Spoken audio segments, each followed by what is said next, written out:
The shimmering crystalline ship pierced through Earth's clouds, leaving a trail of iridescent light in its wake.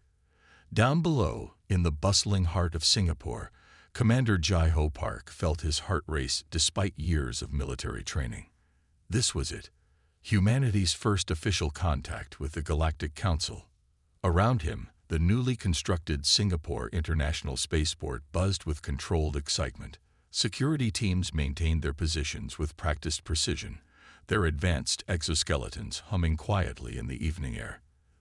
The setting sun painted the sky in brilliant oranges and purples, as if nature itself wanted to put on a show for their visitors.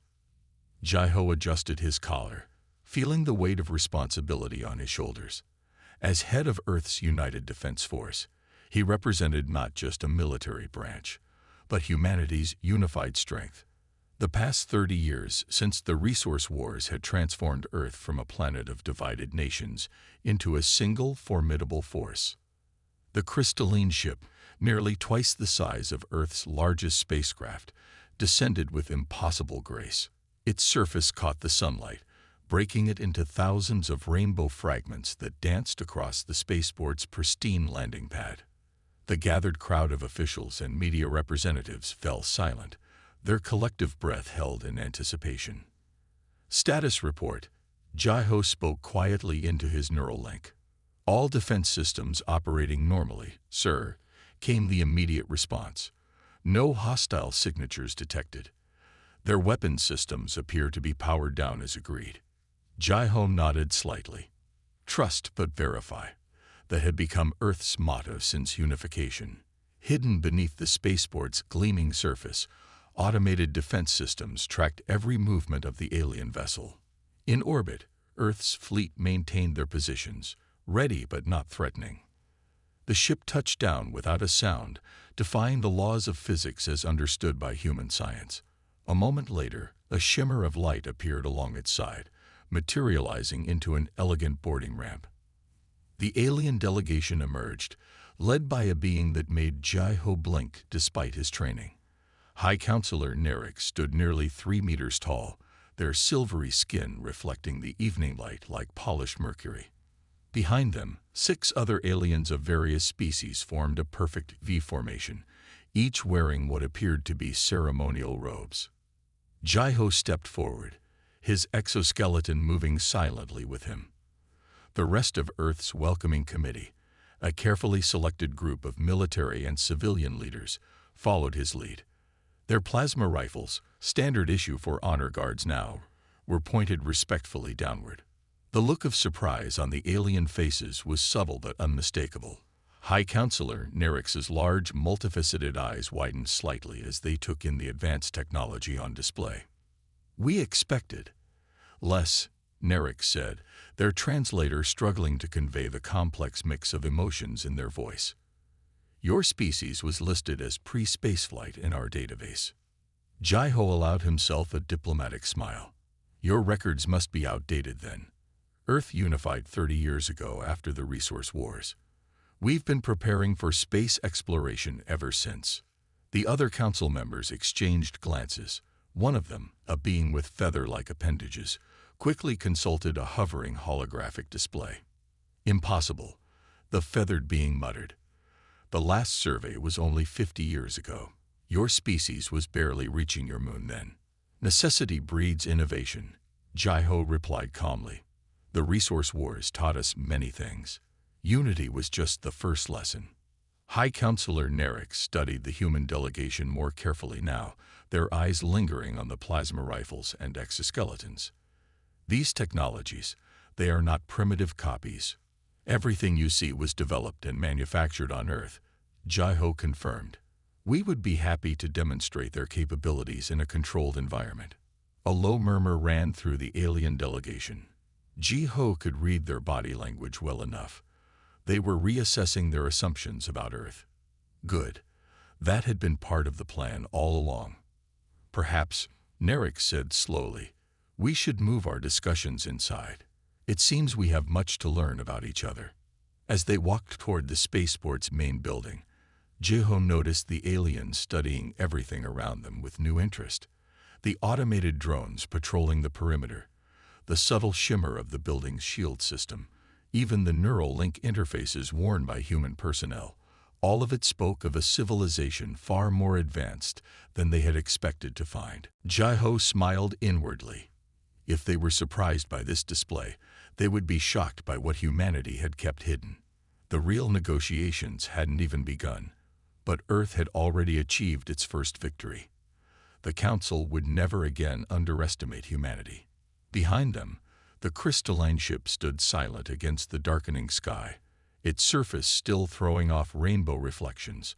Above, the first stars began to appear, twinkling with new meaning now that humanity knew for certain they weren't alone. The game of galactic politics had begun, and Earth was ready to play.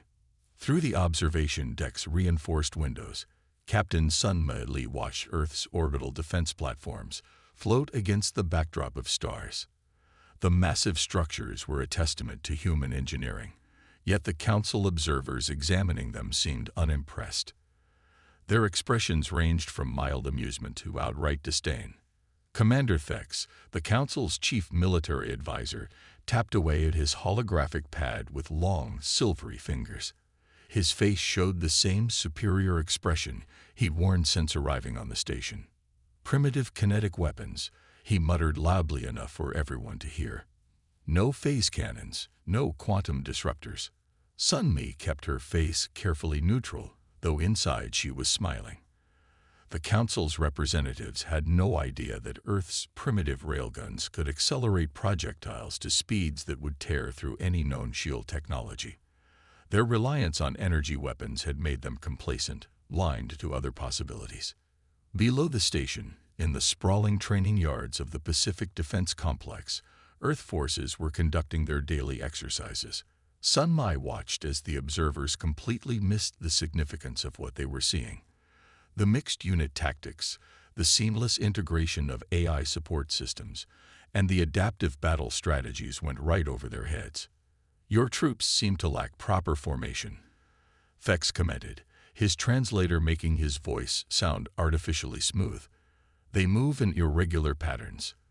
This shows poor discipline. We prefer to call it tactical flexibility, Sun-Mi responded politely. She gestured toward a group of soldiers working with their combat drones. Each unit adapts to the situation as needed. Another observer, a tall being with crystalline skin named Vex, joined the conversation. And these mechanical companions, they are controlled by your warriors. How inefficient.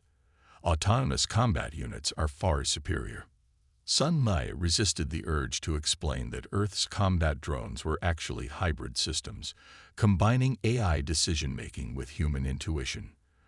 The Council's assumption that they had to be one or the other was exactly the kind of thinking that made Earth's military leaders confident about their chances in any future conflict. The demonstration below shifted to urban combat scenarios. Buildings rose from the ground, a feat of engineering that the observers did attribute to advanced technology, though they missed its true significance. Earth's troops moved through the artificial city in small teams, their movements appearing chaotic to the untrained eye. Such small groups, Thex noted disapprovingly. They would be easily overwhelmed by a proper military force. A young soldier below demonstrated exactly why that wasn't true, using his exoskeleton to leap 3 stories up, while his combat drone provided cover fire from multiple angles. His team secured an entire block in under 2 minutes, using tactics that would have confused any conventional force. Perhaps, Sun-Mi suggested, you would like to participate in a joint exercise. To better understand our methods. The observers exchanged uncomfortable looks. We are here to assess, not participate, Thex said stiffly. Sun-Mi nodded, hiding her satisfaction. The Council's unwillingness to engage directly was another weakness. They preferred to observe from a safe distance, making judgments based on their preconceptions rather than direct experience. The demonstration moved to the next phase. Heavy mechs emerged from underground hangars, their movements surprisingly graceful for such large machines. The observers finally showed some interest, though they quickly dismissed the technology as crude compared to their own battle platforms. Your reliance on physical armor is outdated, Vex declared. Energy shields are far more effective. Sun Mai thought about the classified tests showing how Earth's kinetic weapons could overwhelm energy shields through sheer force, but she simply nodded. We work with what we have. When the final demonstration ended, Commander Thex completed his assessment with a few final notes. Your forces show courage, he said, attempting diplomacy, but your technology and tactics are lacking. The Council can help bring you up to modern standards. We appreciate the offer, Sun Mai replied, maintaining her diplomatic smile. We look forward to learning from the Council's experience. As the observers filed out of the observation deck, Sun Mai allowed herself a small moment of satisfaction. Earth's strategy of appearing less advanced than they actually were had worked perfectly.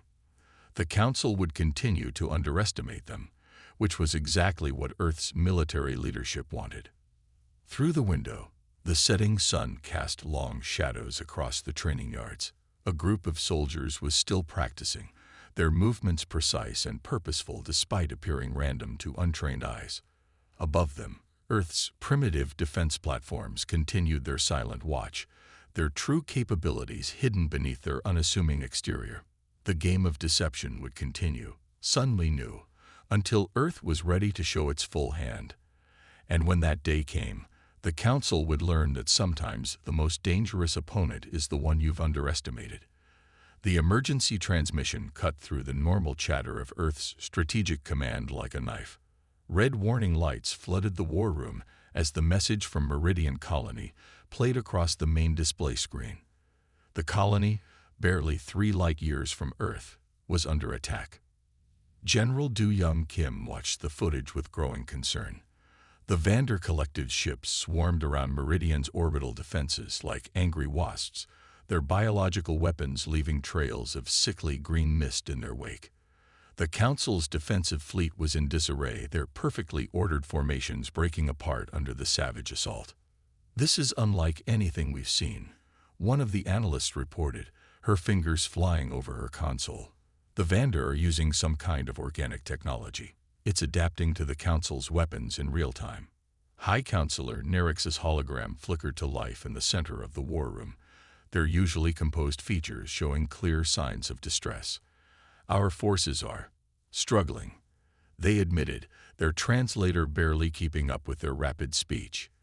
The Vander's biological weapons have proven resistant to our standard protocols. Do Young studied the tactical display.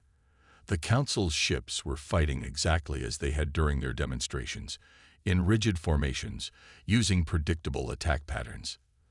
The Vander were tearing them apart. We can help, Du Young said, stepping forward. Our forces are already mobilized. This wasn't entirely true.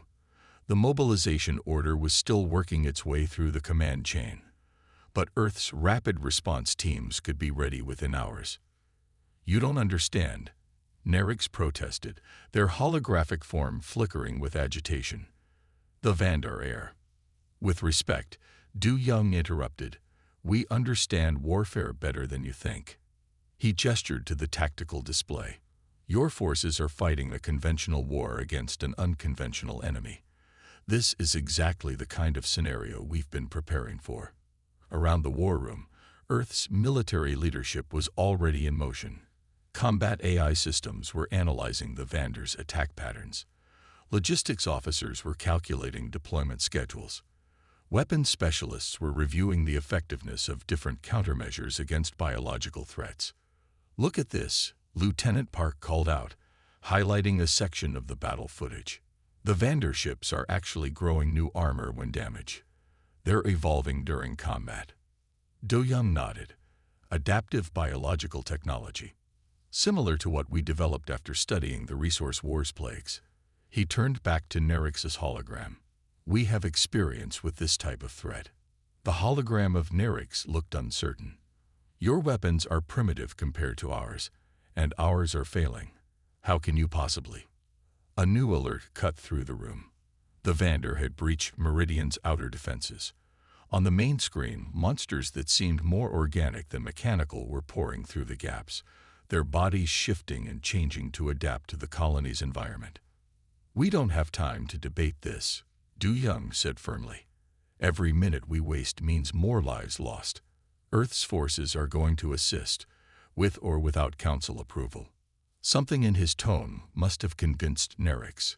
The High Counselor's hologram straightened. "Very well. But understand that if you fail, Earth will be their next target." As the day progressed, the observers continued to miss the subtle signs of Earth's true capabilities. They didn't notice how the AI systems were learning and adapting in real time. They failed to recognize that the random movements of troops were actually complex patterns designed to confuse advanced targeting systems. They completely overlooked the quantum communication devices disguised as simple radio transmitters. "Understood." Du Yum turned to his staff, launched the Lazarus Protocol. "All rapid response teams to combat stations, and get me a direct link to Commander Jai-Ho Park. We're going to need the orbital defense platforms." The war room erupted into controlled chaos. Officers rushed to their stations, combat AI systems came fully online, and the deep space communication arrays powered up to full capacity. Through it all, Du Yum kept his eyes on the tactical display, watching as the Vander continued their relentless advance. "Sir," an aide approached with a datapad. "First wave of countermeasures is ready. The modified nanites should be effective against their biological components." "Good. Have the stealth carriers move into position. We'll hit them when they least expect it." Du Young allowed himself a grim smile. The Council had dismissed Earth's primitive technology, but they were about to learn that sometimes the old ways were the best ways. Above Earth, the orbital defense platforms began to move, their simple kinetic weapons charging up. In underground bases across the planet, soldiers in advanced exoskeletons boarded transport ships, their combat drones hovering nearby. AI battle systems ran countless simulations, preparing for every possible scenario. The Vander Collective had no idea what was coming. They had grown used to fighting enemies who followed the Council's rigid military doctrine. They were about to face something very different. An enemy that had spent centuries perfecting the art of adaptive warfare. "All forces report ready," Lieutenant Park announced. "Awaiting your command, sir." Du Yum took one last look at the tactical display, where Meridian Colony's defenses were crumbling. Then he gave the order that would change the galaxy's perception of Earth forever. "Begin Operation Thunderbolt. Show them how Earth fights." Smoke filled the burning streets of Meridian Colony as Major Hai Jin Cho led her Marine squad through the wreckage. The acrid smell of burning biomatter filled the air. The remains of Vandar warriors caught in Earth's first wave of counterattacks. Their combat drones buzzed overhead, extensions of their own consciousness thanks to the neural links, searching for any movement in the chaos. "Contact, 2 blocks ahead," whispered Sergeant Lee through the neural network. 3 heavies, moving in that organic tank thing of theirs. Hai Jin smiled behind her helmet visor. The Vander's biological tanks were impressive, able to adapt and heal from most energy weapons. But they had never faced anything like Earth's synchronized warfare doctrine. "Team Sigma, flank right," she ordered, her thoughts flowing through the neural net to her squad. "Draw their heavies into kill zone 3. Beta team, stand by with the nanite charges." The plan unfolded like a deadly dance. Her Marines moved with practiced precision, their exoskeletons allowing them to leap between buildings and scale walls with ease. The combat drones followed their movements perfectly, an extension of their will rather than separate units. The Vander tank, a massive creature that looked like a cross between a centipede and a battle tank, turned its sensors toward Team Sigma's deliberate movement. Just as planned, it began to pursue, its biological weapons sprouting new appendages to deal with the perceived threat. "They're adapting," called out Corporal Kim. "Growing some kind of acid sprayer." "Let them," Hai Jin responded. "Keep falling back. Beta team, get ready." The streets of Meridian had become a maze of destruction. The once beautiful colony architecture was scared by battle damage. But this worked in Earth's favor. While the Council forces tried to fight in open areas with clear lines of fire, human soldiers used the chaos to their advantage. The Vander tank crashed through a partially collapsed building, its massive form sending debris flying. It was following Team Sigma exactly as planned, its biological systems constantly evolving new weapons and defenses. Now, Hai-Jin commanded. Beta Team emerged from their hidden positions, throwing specially designed nanite charges. The devices looked simple, another example of primitive Earth technology. The Vander tank didn't even try to dodge them. That was its last mistake. The charges detonated, releasing clouds of microscopic machines. The nanites swarmed over the biological tank, disrupting its ability to adapt and heal. The creature screamed, a sound that chilled even veteran Marines, as its own evolutionary abilities turned against it. All teams, converge, Hai-Jin ordered. Standard takedown pattern. Her Marines moved in perfect synchronization with their drones. Kinetic weapons fire struck the weakened tank from multiple angles, while combat drones darted in to plant explosive charges at key points. The Vander vehicle, for all its biological advancement, couldn't adapt fast enough to counter attacks coming from every direction. In less than 30 seconds, the threat was neutralized. The once mighty tank lay in pieces, its organic components already being broken down by Earth's nanites to prevent regeneration. Command, this is Major Cho. Kill Zone 3 is cleared. Moving to next objective. Through her neural link, Hai-Jin could see the larger battle unfolding across Meridian. Council forces were still trying to fight in traditional formations, their energy weapons struggling against the Vander's adaptive defenses. But wherever Earth's forces engaged, the pattern was the same: quick, decisive victories using tactics the enemy couldn't predict. Major, called out Lieutenant Park, we've got multiple contacts converging on the colony center. Looks like they're trying to reach the main biomass processor. Hai-Jin quickly assessed the situation through her tactical display. The Vander were adapting their strategy, finally realizing that their usual tactics weren't working against Earth's forces. But they were still thinking like a hive mind, making decisions that would work against conventional opponents. All teams, listen up, she broadcast. We're going to show these aliens why humans are the galaxy's apex predators. New formation, pattern Echo 7. Let's remind them why unpredictability is humanity's greatest weapon. Her Marines responded instantly, breaking into smaller teams that seemed to move randomly, but were actually following complex, AI-assisted attack patterns. Their combat drones split off, creating false signals to confuse the Vander's biological sensors. Above them, the sounds of battle continued to echo through Meridian streets. But where the Council's forces fought with desperate determination, Earth's Marines moved with confident precision. They had trained for this, prepared for this, even if they hadn't known exactly what form the enemy would take. Remember, Hai-Jin told her troops as they moved toward their next objective, the Vander expect us to fight like the Council. Let's show them how Earth really wages war. The battle for Meridian Colony would continue, but the outcome was already becoming clear.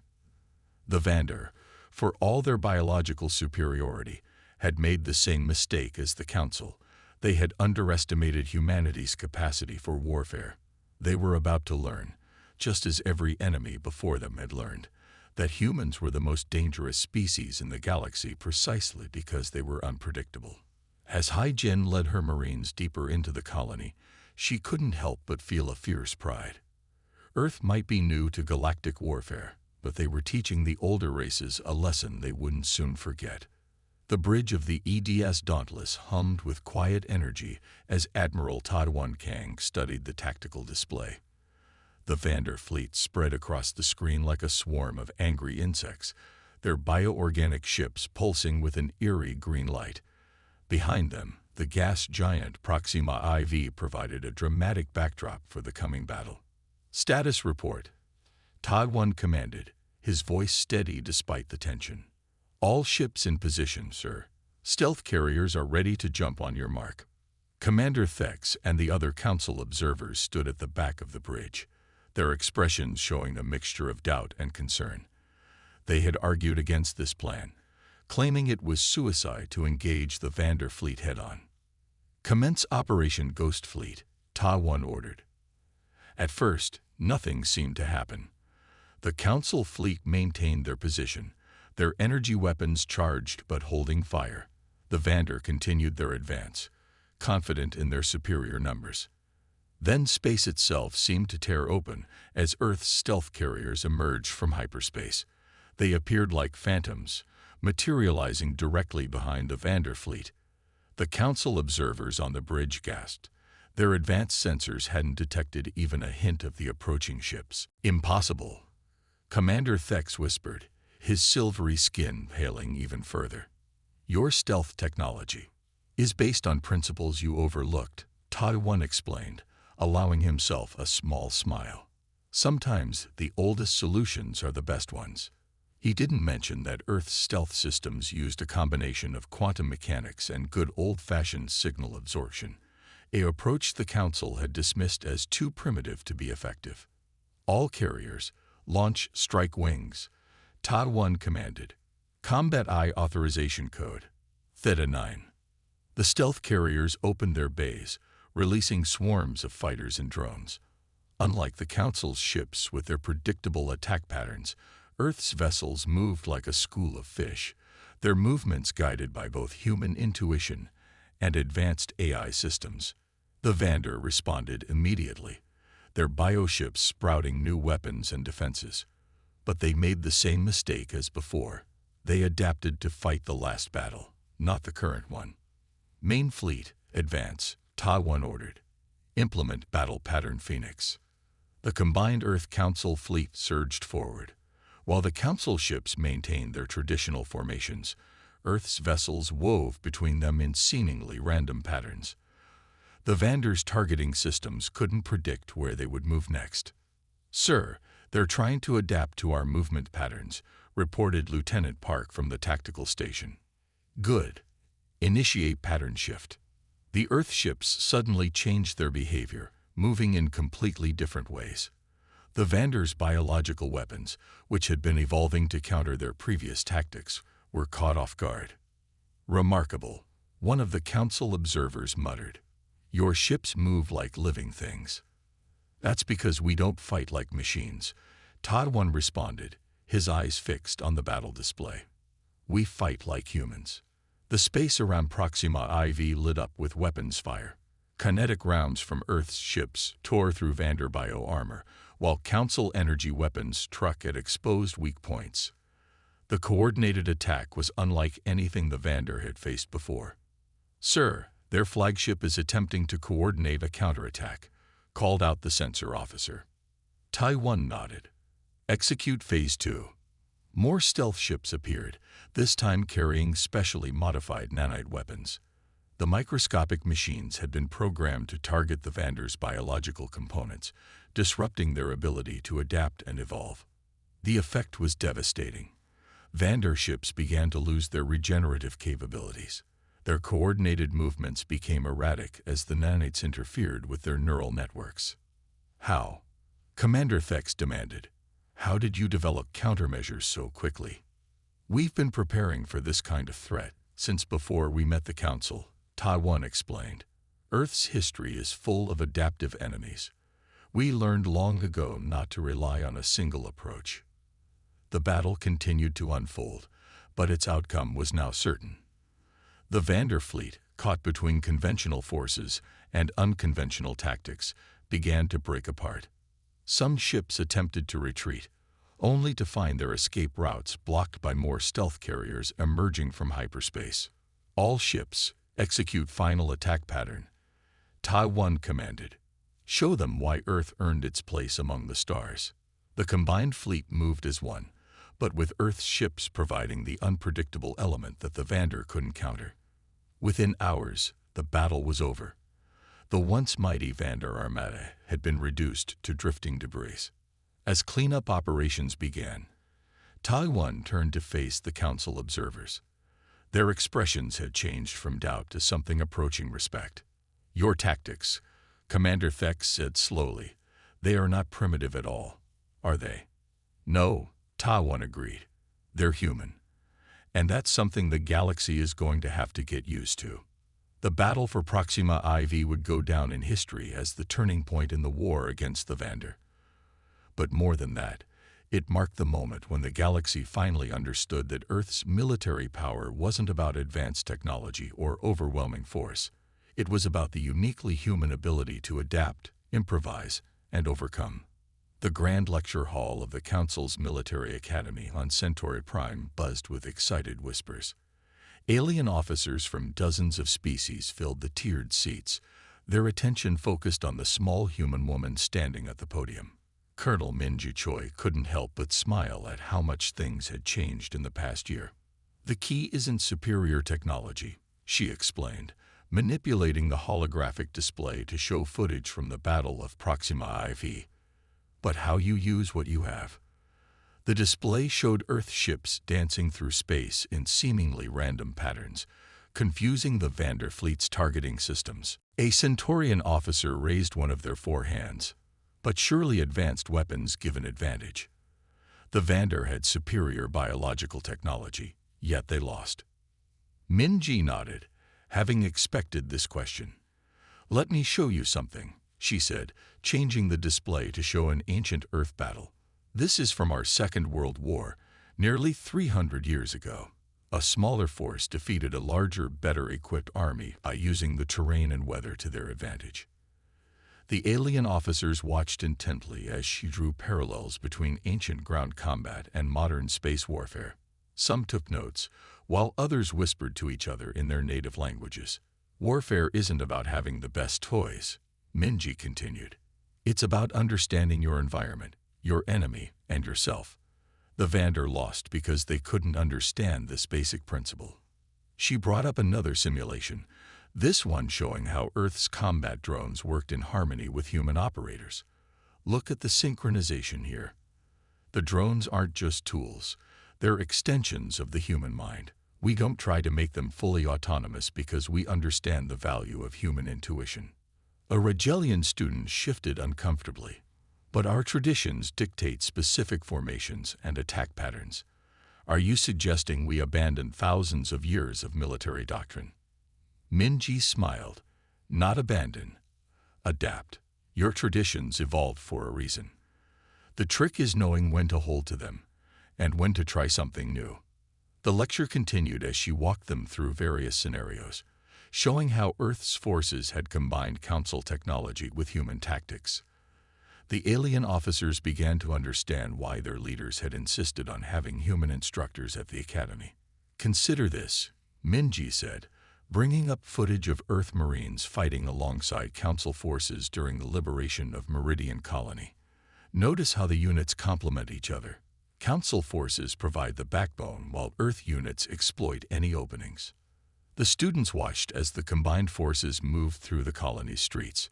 Council troops maintained defensive positions while Earth Marines used their mobility and combat drones to outflank the enemy. "This is why the Council now seeks our expertise," Minji explained. "Not because we have better weapons, but because we think differently about how to use them." A young Arcturian raised their appendage. "Is it true that Earth's military simulates defeat scenarios? Our trainers always told us this would damage morale." "Absolutely true," Minji confirmed. "We believe that understanding failure is key to achieving success. Every Earth officer has experienced countless simulated defeats.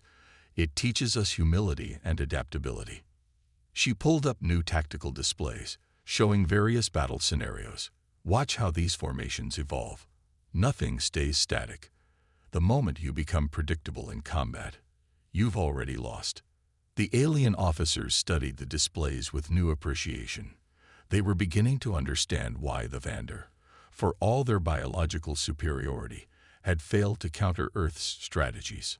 "Your homework," Minji announced, "is to take a traditional battle formation from your own species and find 3 ways to modify it for unexpected situations. Remember, there are no wrong answers, only ineffective ones." As the class ended, several students lingered to ask questions. Minji noticed how their attitude had changed from the skepticism she'd faced in her first weeks at the academy. Now they showed genuine interest and respect.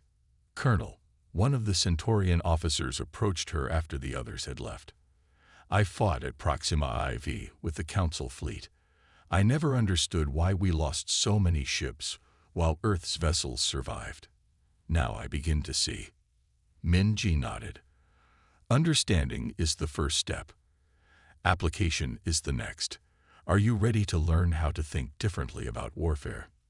"Yes," the officer replied firmly. "We all are. The galaxy is changing, and we must change with it." As she packed up her teaching materials, Minji reflected on how far things had come. From being dismissed as primitive to becoming instructors at the galaxy's most prestigious military academy. Earth had certainly proven itself.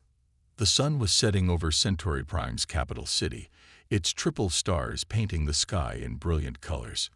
Tomorrow would bring new classes, new challenges, and new opportunities to show the galaxy why humanity's approach to warfare had proven so effective. The future of galactic military doctrine was being shaped right here, in this academy, and humanity was leading the way. Not through superior firepower or advanced technology, but through the uniquely human ability to adapt, innovate, and overcome. The Grand Council chamber gleamed under the light of 3 suns, its crystalline walls reflecting a rainbow of colors across the assembled representatives. Jin Woo-yun adjusted his formal military uniform as he took his seat at the Military Advisory Board, a position that would have been unthinkable just 5 years ago, when Earth first made contact with the Galactic Council. Representatives from 100 different species filled the chamber, their quiet conversations creating a gentle hum in the vast space. Jinwoo noticed how many of them now wore modified versions of their traditional military uniforms, incorporating elements of Earth's practical design philosophy. "The final report on the Vander campaign," announced High Counselor Nerix, their voice carrying across the chamber. "Earth's representative Jin Woo-yun will present the findings."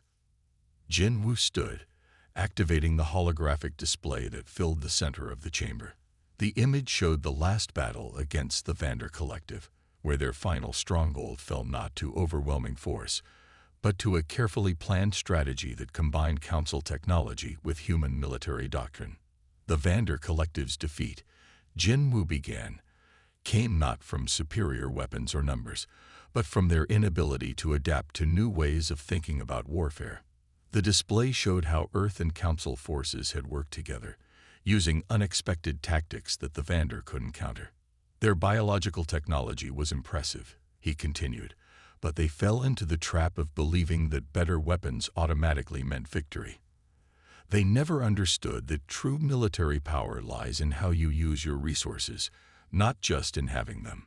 The assembled representatives watched intently as he walked them through the final campaign.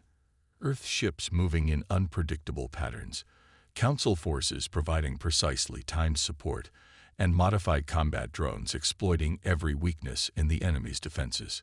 5 years ago, Jin Woo reminded them, "Many of you considered Earth's military to be primitive. Now our training methods are being adopted across Council space. This is not because we had better technology, but because we never stopped learning, never stopped adapting." A Rigelian representative raised their appendage. "And what of the rumors that Earth is developing new weapons based on Vander biological technology?" Jin Woo smiled. "Earth's strength has never been in copying others' technology.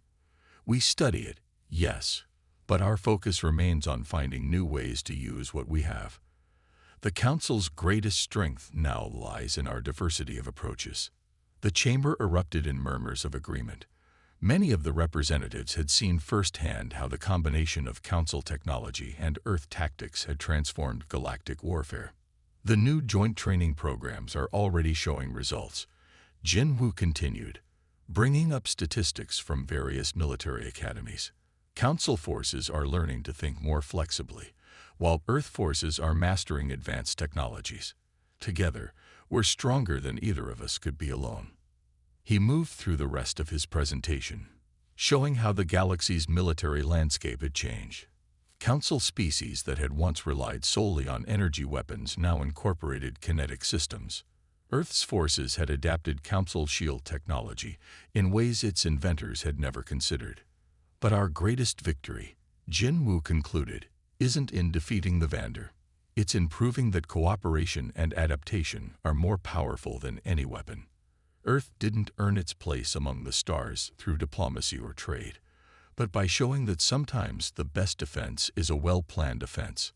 After the session ended, Jin Wu stood at one of the chamber's vast windows, looking out at the spectacular view of Centauri Prime. Commander Thex, who had once dismissed Earth's military as primitive, approached him. "You've changed how we think about warfare," Thex admitted. The Council had grown complacent over the millennia. We needed Earth's perspective more than we knew. Jin Wu nodded. "And we needed your technology and experience. The galaxy is safer now because we learned from each other." As they talked, ships from various species moved through the sky above the capital city. Earth vessels with their distinctive designs flew alongside Council ships, their crews training together in the new combined tactics that had proven so effective. "The next generation will be even better," Jin Wu observed. "They won't know a time when Earth and Council forces worked separately. They'll have the best of both worlds from the start." Looking around the Council chamber one last time before leaving, Jin Wu felt a deep sense of pride. Earth had come so far in just 5 years, earning respect not through force or diplomacy, but by proving their worth in the crucible of combat. The galaxy had indeed changed, and humanity had played a crucial role in that transformation. As Jin Wu prepared for his next meeting, he couldn't help but wonder what the next 5 years would bring.